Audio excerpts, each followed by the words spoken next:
శ్రీరాముడు సుగ్రీవునికి బోధించిన జ్ఞానం. శ్రీరాముడు తన భార్య సీతను రావణుడు అపహరించిన తరువాత లక్ష్మణునితో కలిసి అడవులలో ఆమెను వెతుకుతూ తిరిగాడు. ఈ ప్రయాణంలో వారు వానరుల రాజ్యం కిష్కింధకు చేరుకున్నారు. అక్కడ హనుమంతుడు సుగ్రీవుని మంత్రిగా ఉన్నాడు.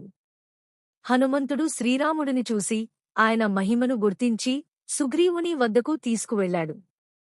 సుగ్రీవుడు తన సహాయంగా రావాలంటే భయపడుతూ సందేహించాడు. తన అన్నవాలిని ఓడించడం సాధ్యమేనా?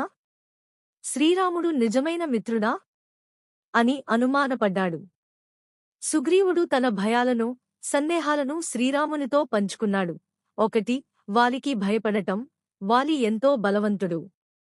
గతంలో అతని చేతిలో ఓడిపోయిన సుగ్రీవుడు మరల వాలిని ఎదుర్కొనడం సాధ్యమేనా అని సందేహపడ్డాడు.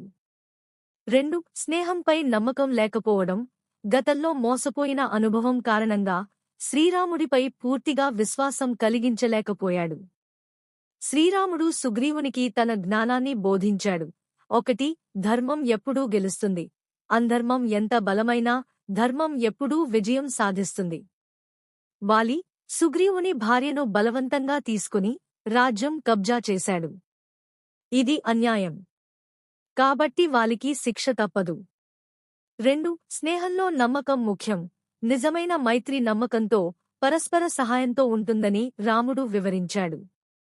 శ్రీరాముడు తన చేతిని సుగ్రీవుని చేతితో కలిపి తమ స్నేహబంధాన్ని దృఢం చేశాడు. 3. భయం విడిచి ధైర్యం కలిగించుకోవాలి. భయం మనసును బలహీనపరుస్తుంది. కాని జ్ఞానంతో కూడిన ధైర్యం గెలుపుని తెస్తుంది. అందుకే భయాన్ని వదిలి ధైర్యంగా ముందుకు సాగాలని సూచించాడు. సుగ్రీవుని సందేహాలను తొలగించేందుకు రాముడు తన బలాన్ని నిరూపించాడు. అతను ఒకే బాణంతో 7 సలమరలను భేదించాడు. దీన్ని చూసిన సుగ్రీవుని భయాలు తొలగిపోయాయి. నీతి. నిజమైన మైత్రి నమ్మకం మరియు విశ్వాసంతో నిండి ఉండాలి.